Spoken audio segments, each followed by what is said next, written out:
മുബഷീർ കൂടി നമുക്കൊപ്പം ചേരുന്നുണ്ട്. മുബഷീർ, രാത്രി ഏറെയുള്ള തെരച്ചിൽ ദുഷ്കരമാണ്. ഇടവിട്ട് പെയ്യുന്ന മഴ ഇടയ്ക്ക് ചില പ്രതിസന്ധി സൃഷ്ടിക്കുകയും ചെയ്തിരുന്നു. 5 പേർ മാത്രമാണ്. ഇനി ഈ കാണാനുള്ളവർ, അവരുടെ കുറിച്ചുള്ള മുഴുവൻ വിവരങ്ങളും ഇപ്പോൾ ലഭ്യമാണോ മുബഷീർ?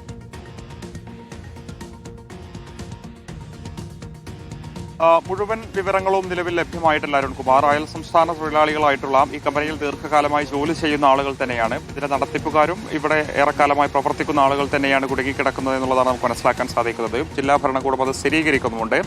ഈ 5 പേർ എന്നുള്ളത് ഔദ്യോഗിക കണക്ക് തന്നെയാണ്. പക്ഷെ നാട്ടുകാർ പറയുന്നത് അതിനുമപ്പുറത്തുള്ള ആളുകൾ ഈ മേഖലയിലുണ്ടായിരുന്നു. കൂടുതൽ ആളുകൾ കുടുങ്ങിക്കിടക്കാനുള്ള സാധ്യതയുണ്ട്. അപകടം നടക്കുന്നതിന് തൊട്ട് മുൻപുൾപ്പെടെ ഈ മേഖലയിലൂടെ നാട്ടുകാർ നടന്നു പോകുന്നുണ്ട്. ചില സഞ്ചാരികളൊക്കെ തന്നെ വാഹനത്തിൽ കടന്നു പോയിരുന്നു. സ്വാഭാവികമായിട്ടും മണ്ണ് കൂടുതലായിട്ട് കിടക്കുന്ന മേഖലയിൽ ആളുകൾ ഉണ്ടാകാനുള്ള സാധ്യതയുണ്ട് എന്നുള്ളതാണ് വ്യക്തമാക്കുന്നത്. നേരമേറെ വൈകിട്ടും രക്ഷാപ്രവർത്തനം വളരെ ഊർജിതമായി തന്നെ ഇവിടെ നടക്കുന്നുണ്ട്. ഒരുപക്ഷെ മഴ പെയ്താൽ അത് വലിയ തിരിച്ചടിയായി മാറും. സാധാരണഗതിയിൽ വൈകുന്നേര സമയത്തൊന്നും തന്നെ രക്ഷാപ്രവർത്തനം നടത്തുന്നത് പോലെയല്ല. ഈ രാത്രി സമയങ്ങളിൽ ചെറിയ മഴയാണെങ്കിൽ പോലും അത് വീണ്ടും മണ്ണിടിച്ചൽ ഭീഷണിയുണ്ടാക്കി മണ്ണിടിഞ്ഞ് താഴോട്ട് വരാനുള്ള സാധ്യതയുണ്ട്. രക്ഷാപ്രവർത്തനം നടത്തുന്ന ആളുകളെ ഉൾപ്പെടെ അത് ബാധിക്കും.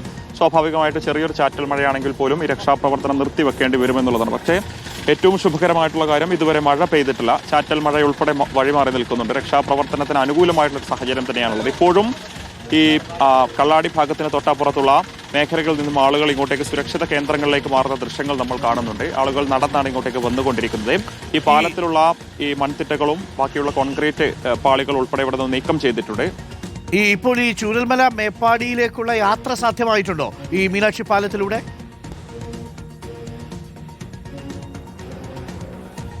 ഇല്ല രൺകുമാർ, യാത്ര പൂർണ്ണമായിട്ട് പുനഃസ്ഥാപിച്ചിട്ടില്ല. പാലത്തിലുണ്ടായിരുന്ന മൺതിട്ടകളും കോൺക്രീറ്റ് പാളികളൊക്കെ തന്നെ മാറ്റിക്കഴിഞ്ഞു. ഗതാഗതം പുനഃസ്ഥാപിക്കണമെങ്കിൽ നമ്മളിപ്പോൾ ദൃശ്യങ്ങളിൽ കാണുന്ന ഈ മണ്ണ് പൂർണ്ണമായിട്ടും ഇവിടെ നിന്ന് നീക്കം ചെയ്യേണ്ടിയിരിക്കുന്നു. അല്ലാതെ വാഹനങ്ങൾക്ക് കടന്നു പോകാൻ സാധിക്കില്ല. ഒരു ഹിറ്റാച്ചിക്ക് പോലും ആ ഒരു മേഖലയിലേക്ക് എത്തിപ്പെടാൻ സാധിക്കാൻ കഴിയാത്ത രീതിയിൽ മണ്ണ് അടിഞ്ഞുകൂടി കിടക്കുന്ന ഒരു സാഹചര്യമുണ്ട്. സ്വാഭാവികമായിട്ട് ഏറെ നേരം ശ്രമിക്കേണ്ടി വരും ആ മണ്ണ് മാറ്റിയെടുക്കുന്നതിന് വേണ്ടി. നേരത്തെ കടാവർ നായകൾ ഉൾപ്പെടെ ഈ ആളുകളെ സ്പോട്ട് ചെയ്തു എന്ന് പറയപ്പെടുന്ന മേഖലകൾ നിലവിൽ 2 JCB മാത്രമാണുള്ളത്. കൂടുതൽ JCBകൾ, ഹിറ്റാച്ചി സംവിധാനങ്ങൾ അങ്ങോട്ടേക്ക് എത്തിച്ചാൽ മാത്രമേ മണ്ണ് വേഗത്തിൽ നീക്കം ചെയ്യാൻ സാധിക്കൂ. ഏറെ നേരമായി തുടർന്ന പ്രവൃത്തിയാണ്. ഇപ്പോഴും അതിന് സാധിക്കാതെ വരുന്നത് പ്രതീക്ഷിക്കുന്നതിനും അപ്പുറത്തുള്ള മണ്ണ് ഇവിടെ അടിഞ്ഞുകൂടിയത് കൊണ്ട് തന്നെയാണ്. ഒരുപക്ഷെ അശാസ്ത്രീയമായ രീതിയിൽ ഇവിടെ മണ്ണ് കൂട്ടിയിട്ടിരുന്നു എന്നുള്ള ജില്ലാ ഭരണകൂട നേതാക്കൾ ഉൾപ്പെടെ പറയുമ്പോൾ അതിന്റെ വ്യാപ്തി എത്രത്തോളമാണെന്ന് ഈ മണ്ണ് നീക്കം ചെയ്യുന്ന മേഖലയിൽ നേരിട്ടെത്തി കാണുമ്പോൾ നമുക്കത് മനസ്സിലാകുന്നുണ്ട് എന്നുള്ളതാണ്. എന്തായാലും വലിയ അപകടം സംഭവിച്ചിരിക്കുന്നു. അതിൽ ഇവിടെ കുടുങ്ങിക്കിടക്കുന്ന 5 പേർക്ക് വേണ്ടിയുള്ള തെരച്ചിൽ തന്നെയാണ് നടന്നുകൊണ്ടിരിക്കുന്നത്. ഏറെ വൈകിയാലും അവരെ കണ്ടെത്തുന്നവരെ തെരച്ചിൽ തുടരുമെന്നുള്ള നേരത്തെ തന്നെ ജില്ലാ കളക്ടറും പറഞ്ഞതായിരുന്നു. മഴ ഇതുവരെ പെയ്യാത്ത സാഹചര്യത്തിൽ തെരച്ചിൽ തുടരുന്നുണ്ട്. പക്ഷേ ചെറിയ ചാറ്റൽ മഴയാണെങ്കിൽ പോലും തെരച്ചിൽ നിർത്തിവെക്കാനും സാധ്യതയുണ്ട്. ഡോക്ടർ അരുൺകുമാർ.